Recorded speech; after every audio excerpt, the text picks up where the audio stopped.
Indonesia di mana mata memandang hijau royo-royo. Mekah kita lihat negeri Arab banyak sekali kering kerontong. Kalau kita ingin menanam tanaman di Arab hadirin sekalian, maka kemudian kita harus impor pohonnya, kita harus impor tanahnya, kita harus impor pupuknya. Di Indonesia tidak perlu semuanya bisa tumbuh. Harusnya negeri yang hijau royo-royo ini memberikan hutang kepada negeri yang kering kerontong. Tapi sebaliknya justru kita yang hijau royo-royo berhutang kepada negeri yang kering kerontong. Siapa yang salah? Bukan salah siapa-siapa. Bukan salah pemerintah, bukan salah menteri, bukan salah ekonom, bukan. Salah kita. Karena gunung didaki, lautan diseberangi, masjid dilewati. Kalaulah masjid ini hadirin sekali dimakmurkan, maka Allah yang berjanji akan memberikan kemakmuran kepada Indonesia ini.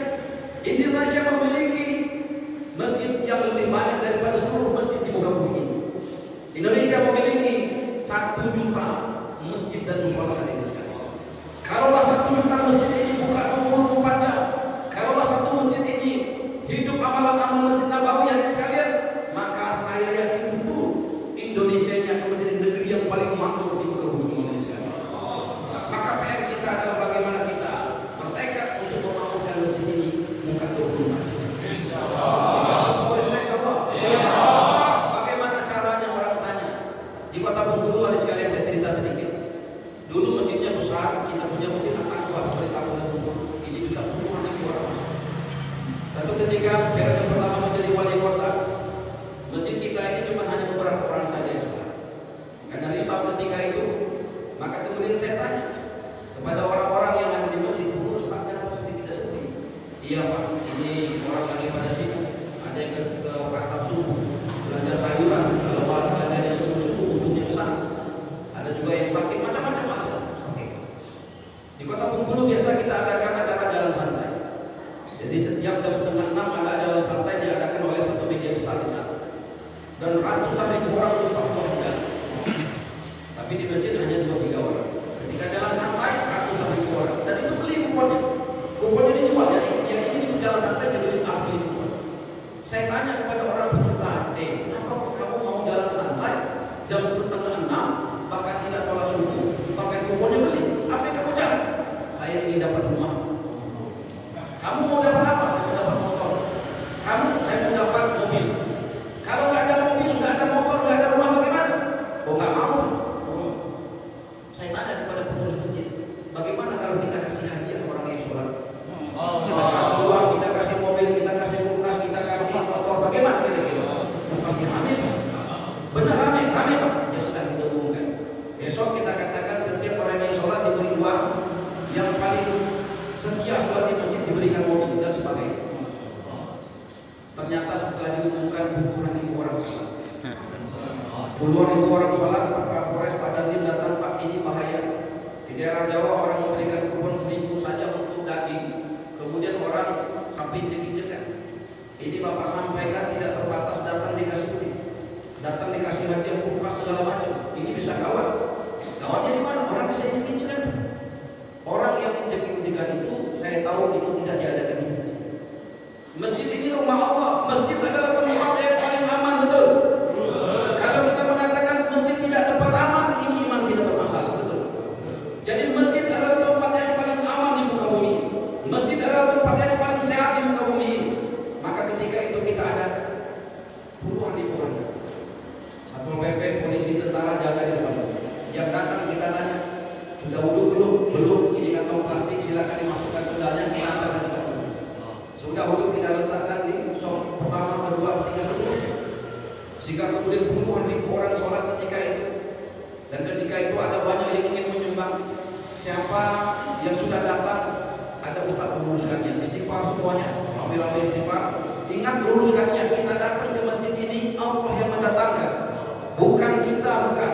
Luruskannya, kita datang ke sini bukan karena ingin uang, bukan karena ingin mobil, tapi karena ingin mendapat ridho Allah Subhanahu wa Ta'ala. Satu langkah menuju masjid ada ceramah diberikan, taklim diberikan, pentingnya memakmurkan masjid. Dan setelah selesai sholat, salawat dan semuanya diberikan. Kapolda, Kapolres semua berjalan memberikan. Ternyata acara itu berjalan kurang lebih 1 tahun. Selesai hadiah, selesai jamaah. Hadirin sekali, setelah itu kita musyawarah lagi, bagaimana dibatalkan, kita bagaimana caranya lagi. Ternyata hadirin, satu hari ada orang yang ketuk pintu. Ketuk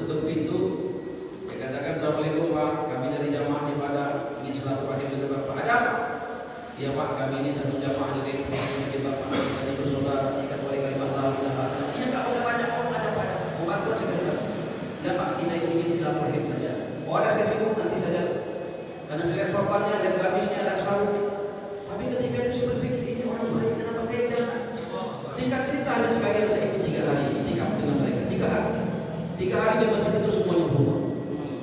Yang dulu saya yakin dengan puasa saya bahagia, dengan uang banyak saya bahagia, dengan rumah besar saya bahagia.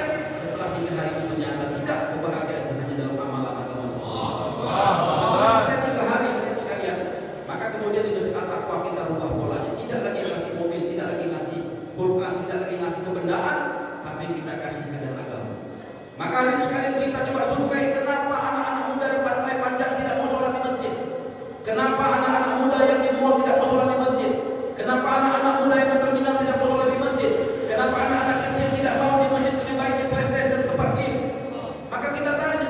Maka anak-anak kecil katakan, Pak, kami bukan tidak mau di masjid galak-galak, Pak. Kami dimarahi terus, marah sekali, Pak.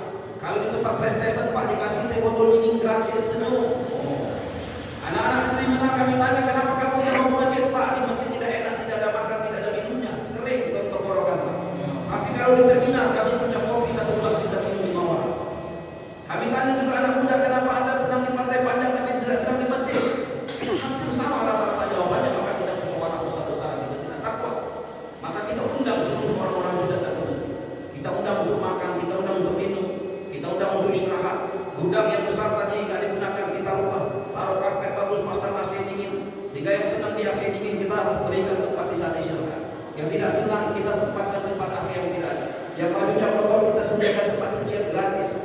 Hadirin sekalian, singkat cerita, kemudian orang-orang itu datang di masjid. Awalnya hanya untuk makan, hanya untuk istirahat, tapi lama-kelamaan akhirnya mereka meninggal di masjid. Ada yang 3 hari, sudah 4 hari 4 bulan, dan hari ini Masjid Agung At-Taqwa buka 24 jam. Ada yang bertanggung jawab dari jam 12 sampai jam 1. Ada yang bertanggung jawab dari jam 1 sampai jam 2, jam 2 sampai jam 3, jam 3 sampai jam 4, 24 jam ada penanggung jawab.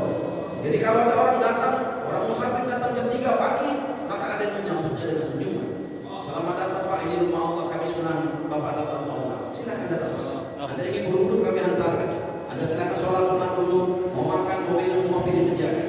Hadirin sekalian, alhamdulillah hari ini Bengkulu yang dulu sering kali gempa, sekarang sudah berkurang gempanya. Bahkan seringkali kita lupa kalau Bengkulu itu adalah provinsi yang seringkali gempa. Bapak ini sekalian ternyata benar.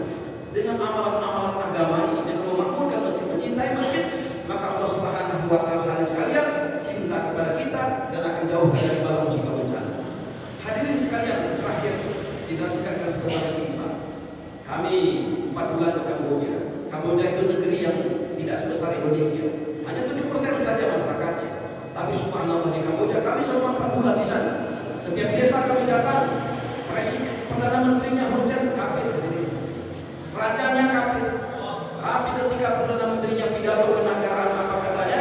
Orang-orang Kamboja adalah warga saya. Orang Islam Kamboja warga saya. Siapa yang mengganggu orang Islam Kamboja mengganggu perdana menterinya.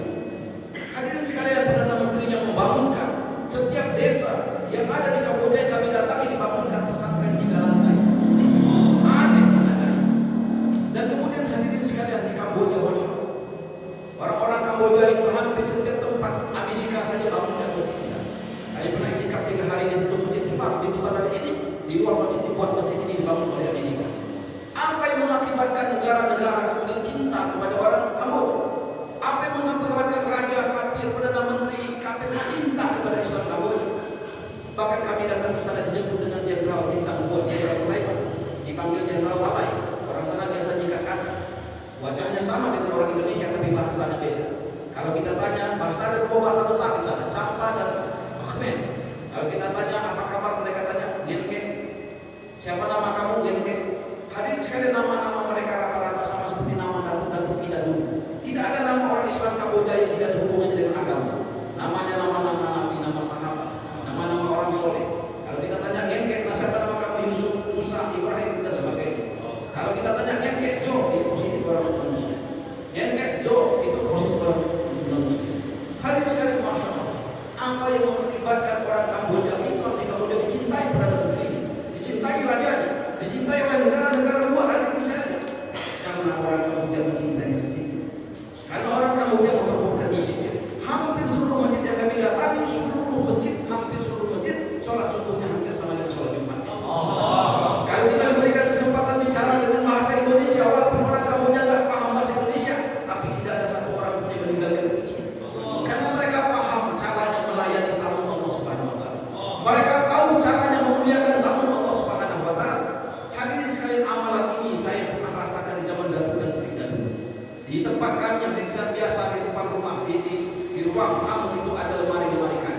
Disediakan tuh makanan-makanan untuk menawarkan agar orang yang keluar di jalan depan rumah itu silakan bertanda ada makanan. Diraih. Satu hari Sayyidina Ali radhiyallahu itu menangis terseduh-seduh di Masjid Nabawi. Orang tanya, "Hai Ali, kenapa kamu menangis?" Maka Sayyidina Ali katakan, "Apa dosa salah saya? 7 hari kamu tidak mau datangkan ke rumah saya. Apalah dosa salah saya?" Hadirin sekalian, seorang sahabat curhat kepada Rasulullah, "Ya Rasulullah, ini istri saya di rumah komplain. Karena hari-hari saya membawa kamu masjid kepada rumah, maka istri saya merasa kelelahan berkhidmat." Maka kemudian Rasulullah katakan, "Sampaikan kepada istri kamu, saya akan berkunjung ke rumahnya." Maka begitu senang ini istri sahabat, maka disediakan perkhidmatan yang luar biasa. Rasulullah katakan, "Nanti setelah saya menyapa perkhidmatannya, saya keluar dari rumah kamu, kalau kamu begini suami istri di belakang. Ketika saya meninggalkan rumah, kamu lihat apa yang ada di belakang saya." Maka ketika itu ada sekali terjadi, maka perkhidmatan sudah disantap. Rasulullah pun meninggalkan rumah sahabat itu. Maka suami istri tadi melihat di belakang Rasulullah ada apa? Ternyata ada ular kalajengking dan sebagainya dari rumah. Maka kemudian sahabat tadi, "Wahai Rasulullah, apa yang terjadi?" Begitulah fadilah daripada tamu. Tamu datang bukan makan rezeki bukan rumah. Tamu datang makan minum dari rezekinya sendiri. Tidak akan tertukar rezeki satu hamba dengan hamba yang lainnya. Tidak akan mati seorang hamba sebelum rezekinya habis. Hadirin sekalian, kematian itu ada hubungannya dengan rezeki. Rezeki akan datang lebih cepat daripada kematian datang. Hadirin sekalian, maka setelah itu para sahabat itu pun senang menjamu daripada tamu-tamu. Hari ini kita lihat di mana-mana banyak tulisan, ya tamu wajib lapor 1 kali 24 jam. Tidak terima tamu. Maka kemudian wajar kalau kesusahan dan kesusahan Allah datangkan kepada kita. Hadirin sahabat, tidak didatangi tamu 7 hari menangis. Adakah kita menangis ketika tamu tidak datang ke rumah kita? Adakah kita ketika menangis kalau di masjid kita tidak didatangi tamu kita? Dan alhamdulillah ketika kami di Kamboja selama 4 bulan, subhanallah, kami di Kamboja, masya Allah sekalian, belum pernah melihat ada wanita satu pun yang ada di jalan-jalan. Tidak. Wanita Islam itu betul-betul dijaga di sana sebagaimana menjaga mutiara yang sangat mahal. Jangankan memegangnya, melihatnya saja susahnya sistem. Selama 4 bulan hanya sekali saja melihat itu pun di bulan Ramadan. Itu pun tidak kelihatan apa-apanya. Dari ujung rambut sampai ujung kaki tidak kelihatan kecuali hitam saja. Ketika itu kami sedang Ramadan di masjid Kamboja. Di Kamboja biasa setiap Ramadan itu ada masak-masak seluruh Kamboja orang Islam. Jadi buka bersamanya di masjid. Jadi mereka buat bubur ayam, satu kuali besar, 25 ekor ayam bisa masuk, berkarung-karung beras bisa masuk dan dimasak seorang laki-laki. Dan ketika sudah waktunya berbuka, itu utusan-utusan dari rumah, anak-anak kecil membawa termos, membawa macam-macam. Ada yang bawa 3 termos, ada yang bawa 1, tidak pernah tidak pakai botol. Semua dibagi dan semuanya cukup ada sekali. Tempat kita kadang-kadang kupon sudah dibagi masih kurang dan dibetul. Betul. Tapi di Kamboja masya Allah, ada yang bawa 3, ada yang bawa 1. Orang Kamboja tidak seperti sejahtera orang kita. Orang Islam di Kamboja rata-rata sebagai besar tinggal di perahu-perahu kecil di pinggiran Sungai Mekong. Tapi mereka tidak pernah mengeluh dengan ekonominya. Mereka selalu tersenyum. Kalau ada tamu di masjid, maka ayam yang mereka ada dipotong. Kalau tidak punya ayam, tidak punya kambing, maka mereka menyelam di Sungai Mekong. Mereka akan cari ikan tomang. Ketika dapat ikan tomang, mereka akan masak berikan kepada tamu-tamu di masjid. Mereka paham hadirin sekalian, sampai memakmurkan masjid, Allah akan berikan kemakmuran. Apa yang terjadi? Banyak sekali kampung-kampung di Kamboja dibangun oleh negara-negara luar. Salah satunya Kuwait. Membangun satu kampung yang tadinya hanya ada perahu-perahu, tetapi kemudian negara itu membangun rumah-rumah. Seluruh masyarakat diberikan rumah gratis. Masjid dibangunkan, sekolah dibangunkan, pasar dibangunkan. Padahal mereka tidak perlu membuat proposal finansial. Jadi betul ternyata ketika agama ini hari sekali kita tolong, Allah datangkan hujan dan hinai. Contohnya yang saya rasakan selama 4 bulan ada di Kamboja. Dan subhanallah hari sekali di Kamboja, setiap masjid disediakan dapur-dapur. Bahkan ada masjid yang lebih besar dapurnya daripada tempat sholatnya. Kami tanya kenapa tempat sholatnya lebih kecil daripada tempat makan. Dibilang, "Pak, di kampung kami ini orang lebih senang makan daripada sholat. Jadi kami sediakan tempat makan." Dan sekarang alhamdulillah seluruh orang Islam 100% sholat berjamaah di masjid. Hadirin sekalian, di Kamboja subhanallah anak-anak kecilnya paham betul bagaimana memuliakan tamu di masjid. Ketika kami datang ke sana, orang anak-anak kecil yang sedang berenang di Sungai Mekong